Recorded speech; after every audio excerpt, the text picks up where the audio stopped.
Hola querida iglesia, bienvenidos un tiempo más con nosotros. Recordaos siempre que, aunque tengas la oportunidad de ver estos vídeos que grabamos con antelación antes del domingo y que lo que queremos es facilitar que puedas seguir lo que estamos haciendo y también animarte un poco a estudiar la Biblia. E incluso a veces, aunque no estemos de acuerdo del todo, bueno, que te motive a estudiar la Biblia. No me gustaría o no nos gustaría que te quedases solamente con la parte de ver los vídeos, sino que haya una comunicación con nosotros. Si puedes hacerlo a través de la página web, hablar con nosotros y comunicarte con nosotros porque queremos en realidad ayudarte en tu crecimiento cristiano y también poderte de alguna manera explicar de forma personal todo aquello que creemos. Así que, Señor, pedimos que tú nos ayudes en este momento, quizás a centrarnos en las cosas más importantes y que podemos aplicar más a nuestras vidas. No queremos conocimiento por conocimiento o estudiar por estudiar, sino que lo que queremos es disfrutar o aprender para disfrutar de la vida que tú nos das, una vida libre, una vida libre. Señor, bendícenos y al estar hablando de cómo tú te manifestaste en la Iglesia a través del Espíritu Santo, que tú te manifiestes en nosotros, sin la presión de tener que hacer determinadas cosas, solamente con la seguridad de que tu Espíritu Santo nos convence y nos redarguye y nos anima a entregar nuestras vidas a ti, Jesús, como nuestro Señor. En tu nombre, amén. Miren, muchas cosas que cuando uno empieza a estudiar Hechos de los Apóstoles te quedas atascado. Y te quedas atascado porque empiezas a ver cosas que ocurren, que empiezas a preguntar ¿por qué no ocurren ahora? O ¿por qué a mí no me han ocurrido? ¿Acaso yo soy mal creyente, mal cristiano, porque vemos que hay cosas extraordinarias que no ocurren en mi vida? Porque vemos que de repente vino el Espíritu Santo de una forma extraordinaria, como vimos el domingo pasado o el anterior vídeo, y como puedes ver en el capítulo 2 de Hechos, al principio, vino de una forma extraordinaria y todos aquellos que estaban reunidos, que habían estado con Jesús y que habían hablado con Jesús y que habían visto a Jesús, de repente empiezan a hablar en lenguas para poder compartir el Evangelio a los demás. Algo extraordinario. Pero ¿por qué a veces piensas, ¿y por qué en mi vida no ocurren cosas extraordinarias? Entonces empiezas a pensar, empiezas a buscar. Yo creo que a veces esta búsqueda, que yo digo, bueno, mala no es porque estás buscando que el Espíritu Santo de alguna forma se manifieste en tu vida, esta búsqueda nos atasca e incluso a veces esta búsqueda está mal enfocada, porque está más enfocada en que yo sea o aparezca como un buen cristiano que enfocada en que yo sea un buen cristiano. A ver, me explico.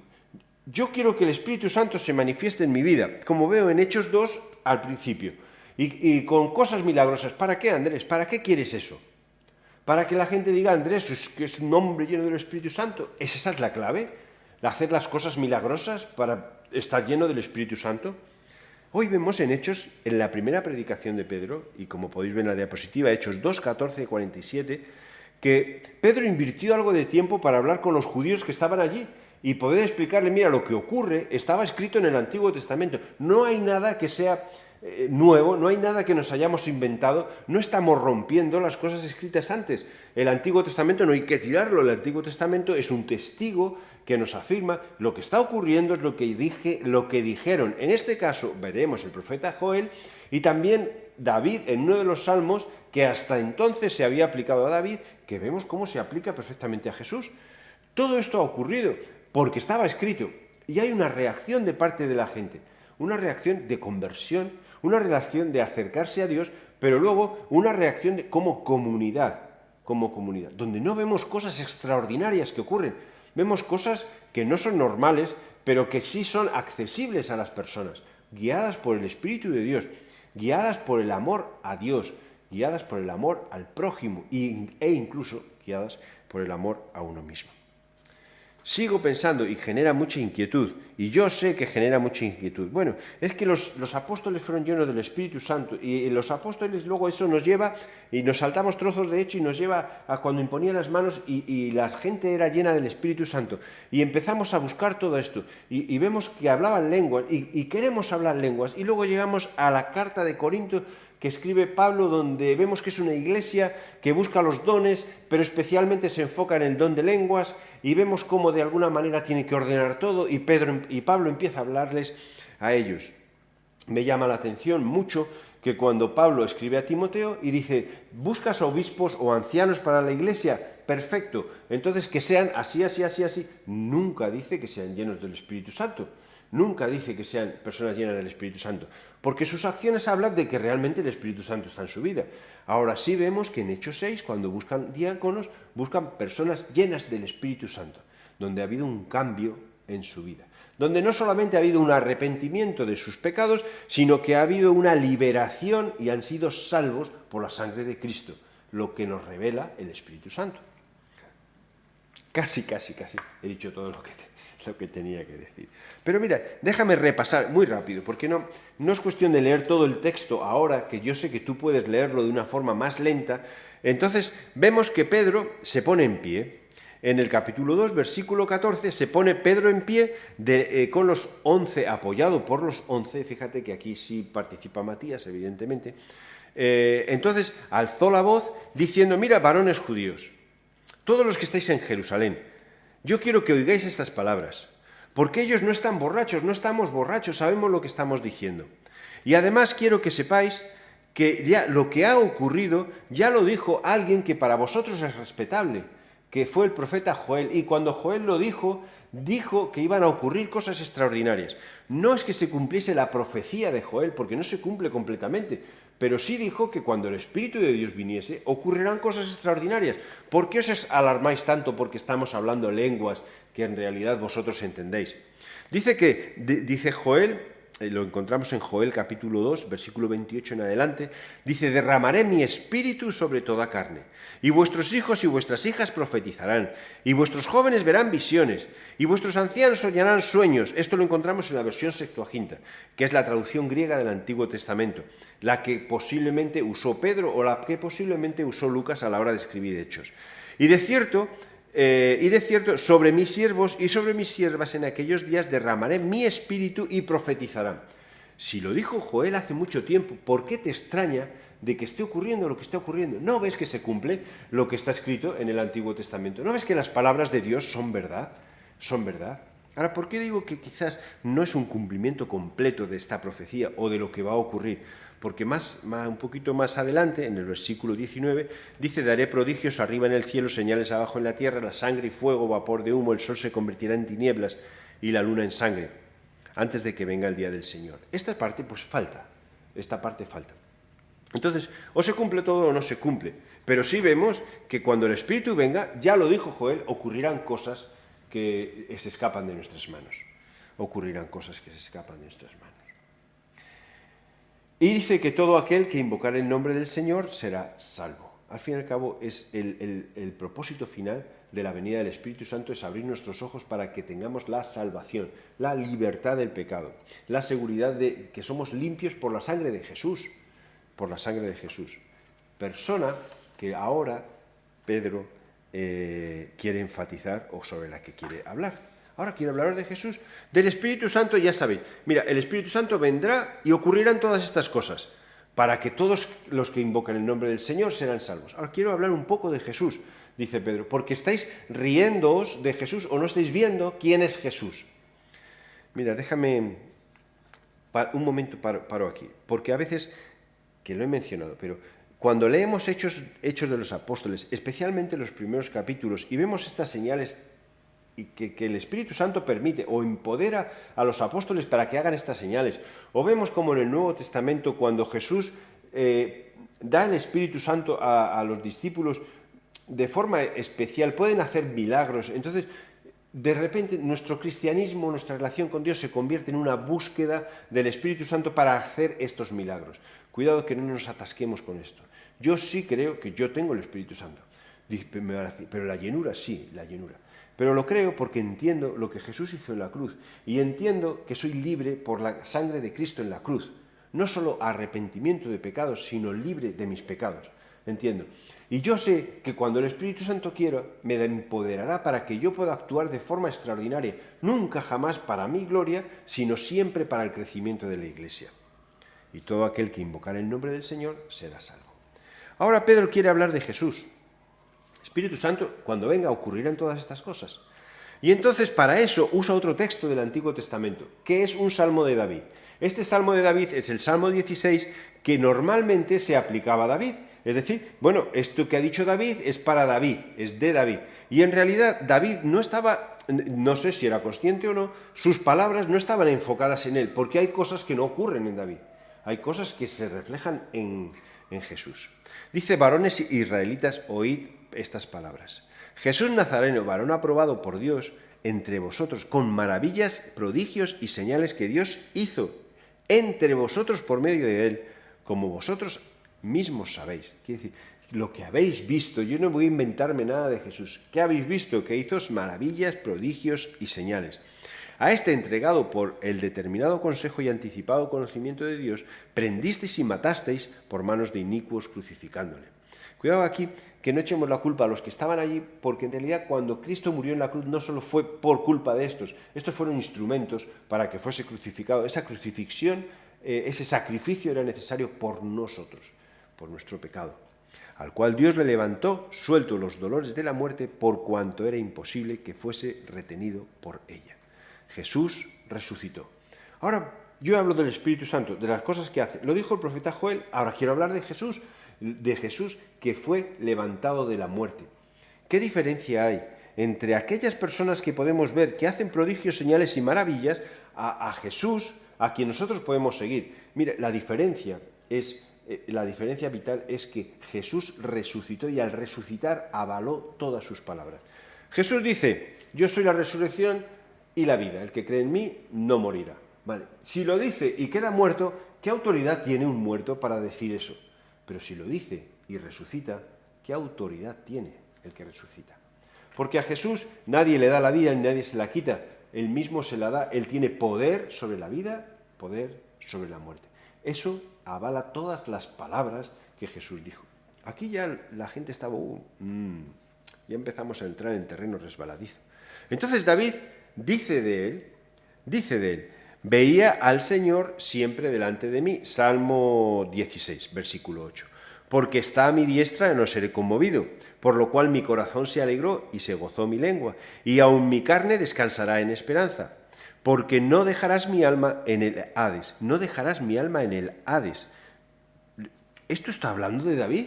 No dejarás mi alma en el Hades, y no permitirás que tu santo vea corrupción, que su cuerpo vea corrupción. ¿Esto habla de David? ¿Es que acaso David no vio corrupción, su cuerpo no vio corrupción? Me hiciste conocer los caminos de la vida, me llenarás de gozo con tu presencia. Varones hermanos, dice Pedro, se os puede decir libremente del patriarca David que murió y que fue sepultado y que su sepulcro está con nosotros hasta el día de hoy. Algunos dicen, algunos comentaristas, que cuando Pedro estaba hablando, dice que David murió y su sepulcro, y él señala con el dedo al monte donde está enterrado David, y su sepulcro lo podemos ir a ver. Tú puedes ir y ver los huesos de David. Esto no es ser librado del Hades, esto no es ser librado de corrupción. No puede estar hablando de él, no puede estar hablando de él. Dice, está con nosotros hasta el día de hoy, versículo 30, y siendo profeta y sabiendo que con juramento Dios le había jurado que de su descendencia en cuanto a la carne levantaría el Cristo para que se sentase en el trono. Viéndolo antes, habló de la resurrección de Jesús. Ahora hablo del Espíritu Santo. El Espíritu Santo fue hablado en el Antiguo Testamento que ocurrirían cosas extraordinarias. Ahora hablo de Jesús, que fue dicho en el Antiguo Testamento que iba a resucitar. ¿Y quién lo dijo? ¿Cualquiera? No, David, que para ellos, para el pueblo judío, para los judíos que en ese momento estaban allí, era alguien muy importante. Estas palabras, déjame pasar ahora al versículo 37, estas palabras llegaron a los oídos de las personas. Llegaron a los oídos porque el Espíritu Santo dio sabiduría a Pedro, sabiduría para entender que estos pasajes reflejan lo que estaba pasando y sabiduría para entender cómo hablar a las personas que estaban escuchando. De tal forma que al oír esto, versículo 37, se compungieron de corazón. Fue como si les hubiesen clavado una estaca en su corazón. Decir, caramba, no podemos quedarnos impasibles frente a esto. Es verdad, si Joel lo dijo, si David lo afirmó, si vemos que está ocurriendo, si vemos que ha ocurrido, ¿qué es lo que tenemos que hacer? Entonces le preguntaron, ¿qué haremos? Y Pedro dijo, arrepentíos y bautícese cada uno de vosotros en el nombre de Jesucristo para perdón de pecados, y recibiréis el don del Espíritu Santo. Porque para vosotros es la promesa y para vuestros hijos y para todos los que están lejos, para cuantos el Señor, nuestro Dios, llamare. Y otras muchas palabras testificaba y les exhortaba diciendo, sed salvos de esta perversa generación. Así que los que recibieron la palabra fueron bautizados y se añadieron en aquel día como 3.000 personas. Y perseveraban en la doctrina de los apóstoles, y en la comunión los unos con los otros, en el partimiento de pan y en las oraciones. Mira que el versículo 47 más abajo dice, y el Señor añadía a la iglesia los que habían de ser salvos. Eran 3.000, no, eran más de 3.000. ¿Pero qué estaban haciendo? Estaban todos hablando en lengua, estaban haciendo todos milagros, estaban haciendo todos prodigios. Yo no veo que el resultado de la predicación de Pedro fuese específicamente eso. ¿Eran todos recibieron el don del Espíritu Santo? Sí.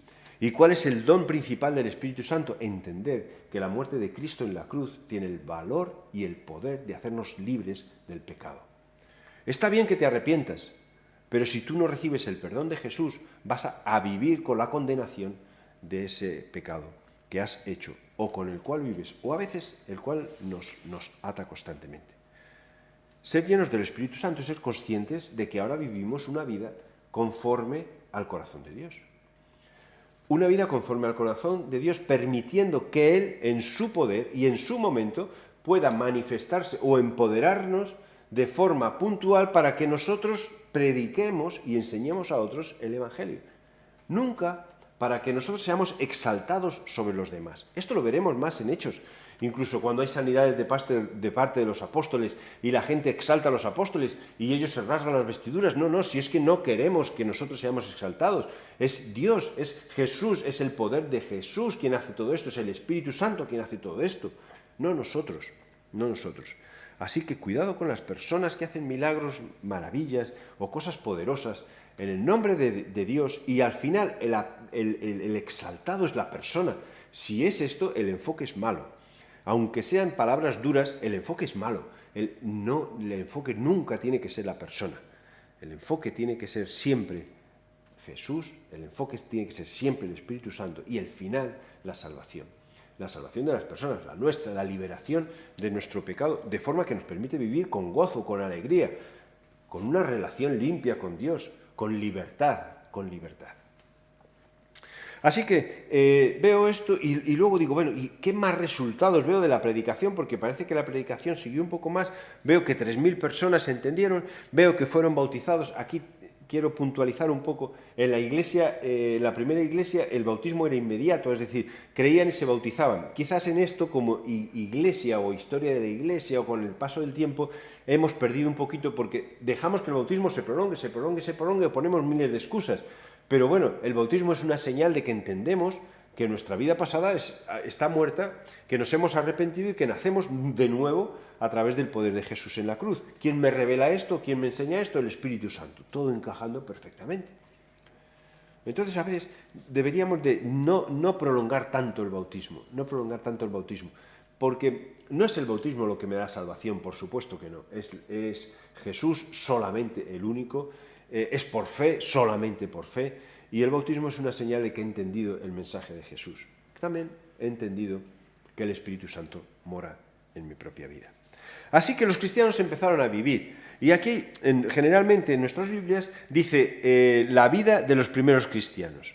Entonces, claro, viene el Espíritu Santo, entendemos que Jesús... ¿Cómo te imaginas la vida del Espíritu Santo? De la iglesia. Pues a lo mejor te imaginas que se reunían y todos empezaban a hacer prodigios, señales, maravillas. Ahora este va a hablar en lenguas, atención, todos, y ahora este va a sanar todo eso, y va a hacer muchas cosas. La iglesia hacía lo que el Espíritu Santo quería que hiciese. Pero yo miro lo que hacen, y son cosas, entre comillas, muy normales, entre comillas. Porque no las aplicamos en las iglesias. Y a veces estamos tan enfocados y tan perdidos o tan orientados hacia la manifestación de lenguas del Espíritu Santo que nuestros cultos o nuestras reuniones se basan en hablar lenguas, hablar lenguas, hablar lenguas, nadie entiende nada, hablar lenguas, como que alabamos a Dios, como que Dios me escucha, que Dios... Pero eso es lo que hizo la iglesia primera, la primera iglesia, cuando recibió el Espíritu Santo, voy a decir de una forma viva, cuando fueron llenos del Espíritu Santo. Lo que vemos aquí es que sobrevino temor sobre toda persona, a toda persona. Y muchas maravillas y señales eran hechas por los apóstoles, ¿vale? ¿Quién hacía esto? Los apóstoles. Y todos los que habían creído estaban juntos. Y todos tenían todas las cosas en común. Y vendían sus propiedades y sus bienes. Y los repartían a todos según la necesidad de cada uno. Y perseverando unánimes cada día en el templo y partiendo el pan en las casas comían juntos con alegría y con sencillez de corazón. Mira esta alegría y sencillez de corazón que solo puede dar entender que Jesús ha perdonado y limpiado nuestros pecados, que nos ha dado una oportunidad, que tenemos una vida nueva. Entonces, eso tiene que hacernos vivir de una forma distinta. Con los demás que ha ocurrido lo mismo. Alegría y sencillez de corazón, alabando a Dios y teniendo favor con todo el pueblo. Y el Señor añadía cada día a la iglesia los que habían de ser salvos.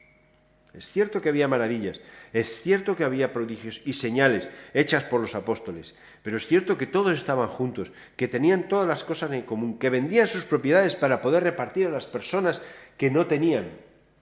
¿Quién movió a todo esto? Pues yo creo que lo movió el Espíritu Santo.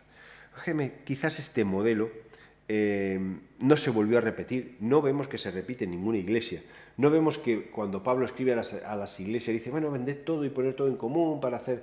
No es algo que se repitiese, quizás no es algo que se repitiese porque, voy a decir así con un poco de respeto, no funcionó 100%, y también porque vieron que había otra forma, que quizás la responsabilidad de manejar nuestros bienes es sobre cada uno de nosotros, pero también sin olvidar el principio de que estamos para ayudarnos unos a otros, que si puedes ayudar a tu hermano, no solamente ores por él como encontramos en Santiago, viene uno con necesidad, venga, que el Señor te bendiga y ya está, y fuera, sino que seamos capaces de ayudar más de lo que nosotros podemos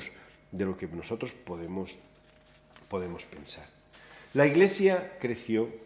La Iglesia entendió muchas cosas y la Iglesia no se quedó enfocada solamente o no se quedó enfocada en la acción milagrosa del Espíritu Santo, sino que empezó a vivir la vida cristiana. La vida cristiana con la plenitud del Espíritu Santo, por supuesto, pero dentro de esa vida cristiana yo veo que hay cosas que son importantes. Hablan de la resurrección de Jesús. Qué importante es la resurrección de Jesús. Es que tenemos que predicar la resurrección de Jesús, es que tenemos que creer la resurrección de Jesús. En el Salmo que usa, el Salmo 16, David no resucitó, quien resucitó es Jesús. En 1 Corintios 15 encontramos que si Jesús no ha resucitado, todo lo que predicamos no vale para nada. Pues la Iglesia primera enfatizaba su mensaje en la resurrección de Jesús. Vemos también la importancia del arrepentimiento como algo que se señala. Dice que se compungieron. Cuando en realidad entendieron todo esto, se compungieron. Situación que vemos que se repite en más partes de Hechos. Hay un arrepentimiento por parte de las personas. Un arrepentimiento genuino por parte de las personas. Hay un afán por conocer las Escrituras, por conocer la doctrina de los apóstoles, y dice que en Hechos 17:11 hay una iglesia en Tesalónica donde ellos escudriñaban las Escrituras para ver si lo que decían era verdad o no era verdad. Hay un entusiasmo por estudiar la Biblia, por estudiar la palabra de Dios, para que lo que nosotros prediquemos y enseñemos tenga coherencia, sea sensato, no sea inventado por los hombres. Hay comunión, tenían todas las cosas en común. ¿Sabes cuántas veces aparece en la Biblia unos con otros, tener paz unos con otros, ayúdense a levantarse unos a otros, ámense los unos a los otros? Aparece más de 50 veces, porque la iglesia no es el lugar donde tú individualmente entras, te sientas en tu silla individual e individualmente sales. Es un lugar donde entras a ser parte de la comunión con las demás personas. Y quizás a veces cuando nosotros nos encerramos en nosotros mismos, en la iglesia, vamos a la iglesia y te quedas tú solo contigo mismo, estás perdiendo muchísimo.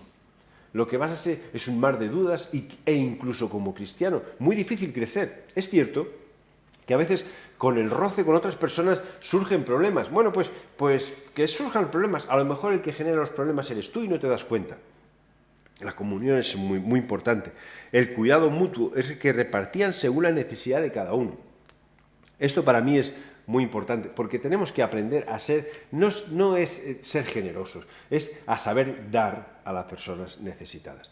Dar con sabiduría, sí, y luego vemos que en la historia de la Iglesia que se generó este acto de dar, de ser hospitalario, hubo gente que abusó. Entonces, incluso vemos que se dice, cuidado con estas personas que abusan de nosotros. Somos cristianos y somos generosos y queremos ayudarnos unos a otros, pero ayudar con sabiduría. Incluso cuando dice ayudar a las viudas, a los huérfanos, ayudar con sabiduría. Incluso Pablo está diciendo, mira, hay viudas que no son viudas. Si una viuda es joven, pues que se case otra vez. Si una persona tiene familia, pues que la cuide, que no sea una carga para la Iglesia, entendiendo carga, una excesiva carga para la Iglesia. Pero tenemos que tener un cuidado mutuo, alabar a Dios con alegría y sencillez. Y esta palabra es lisura, ¿cómo? Es falta de fingimiento, es decir, vamos a alabar a Dios sin fingir absolutamente nada. ¿Quién da todo esto? Para mí es el Espíritu Santo. Pero ¿quién te convence de todo esto? ¿Quién me dice, oye, pues esto es verdad? Es la resurrección de Jesús. Que Jesús ha resucitado. Que no estamos siguiendo a un milagrero, sino que estamos siguiendo a alguien que venció a la muerte, que fue más fuerte que la muerte. Y tenían todo el pueblo en su favor. Esta parte me llama mucho la atención porque incluso en los requisitos de un anciano dice que tenga buen testimonio con los de fuera. Esto es, no, nosotros hacemos esto, a mí me da igual lo que los otros piensen, que eso en parte sí tienes razón, pero si les molesta que se aguanten, no, si les molesta, haz todo lo posible para no molestar, por ejemplo, acústicamente, por ejemplo, que no podemos hacer gritos, que no podemos romper cosas o faltar el respeto a los demás, tener el favor de la gente del pueblo. Y el mensaje al final era un mensaje de salvación. El mensaje nuestro no tiene que ser un mensaje donde nosotros estamos luchando para que todos tengan la llenura del Espíritu Santo, el don de lenguas del Espíritu Santo, el don de milagros del Espíritu Santo, el poder del Espíritu Santo. No, el mensaje nuestro que tenemos que predicar es el mensaje de salvación. ¿Y ahora qué hacemos, Pedro?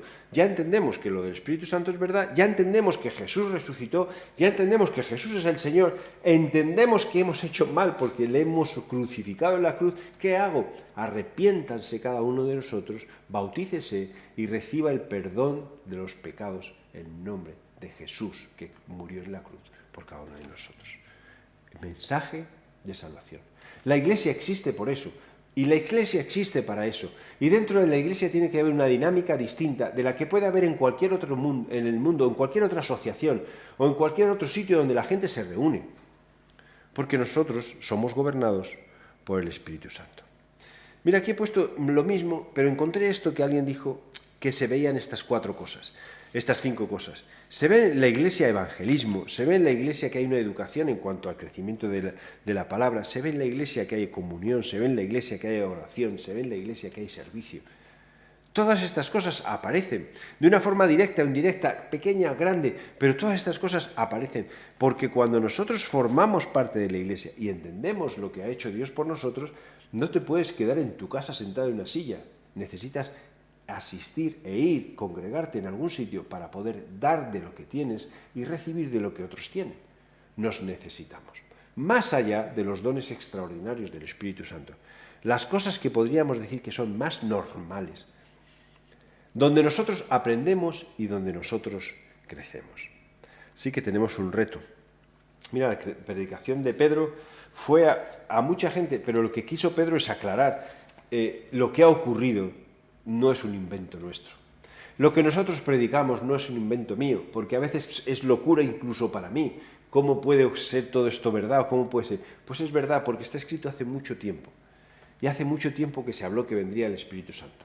Y hace mucho tiempo que se habló que el Espíritu Santo cuando venga, la gente que esté lo notará. Y hace mucho tiempo que se habló de Jesús. Y hace mucho tiempo que se habló de que Jesús resucitaría. Y que de la descendencia de David nacería el Mesías prometido, el que nos va a libertar. Y eso va para todos, para todo tipo de personas, para la sociedad actual y para nuestra Iglesia.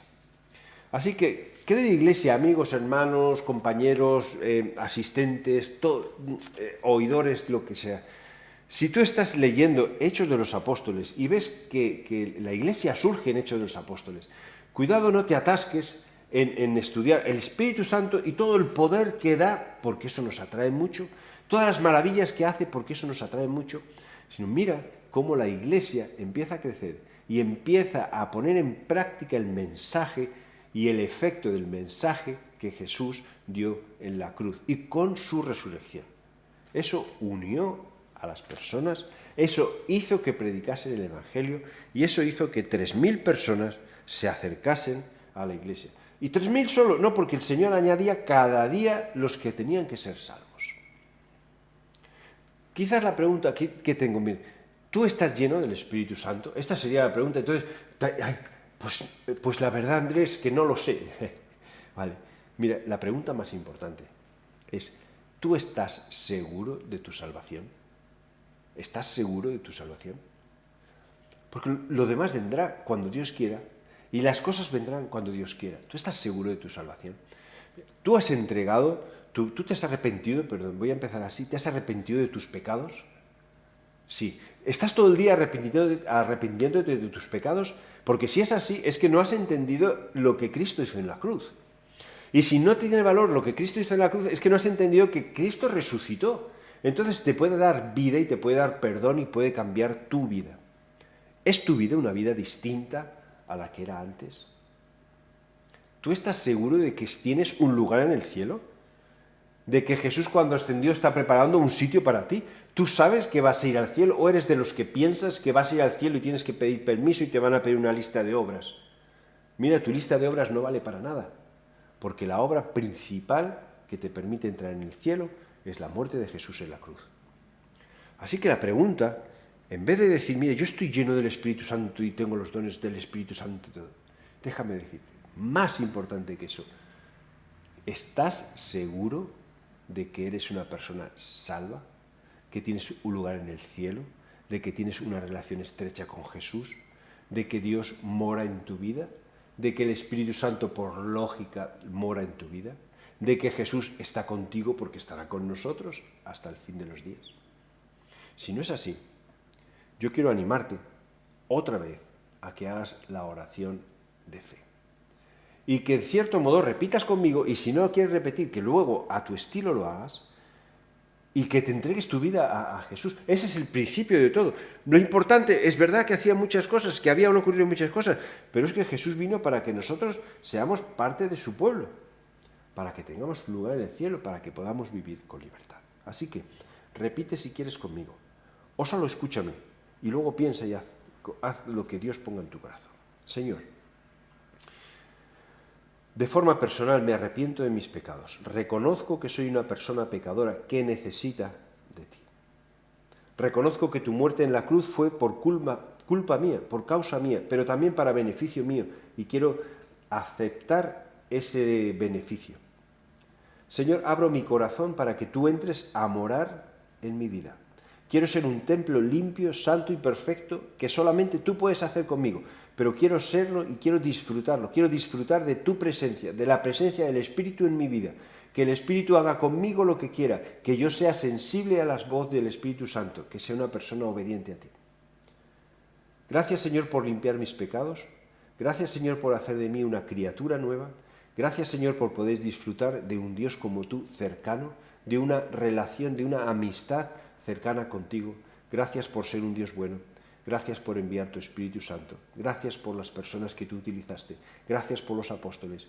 Gracias por las personas que nos enseñan hoy en día a caminar junto a ti. Señor, acepto tu perdón, entrego mi vida a ti, te nombro el Señor de mi vida, en el nombre de Jesús. Amén. Amén. ¿Estás seguro de que eres salvo? Que Dios te bendiga y no dejes de darle vueltas a la pregunta hasta que tengas una respuesta clara. Dios se manifestará de la manera que Él quiera en tu vida y para beneficio de los demás.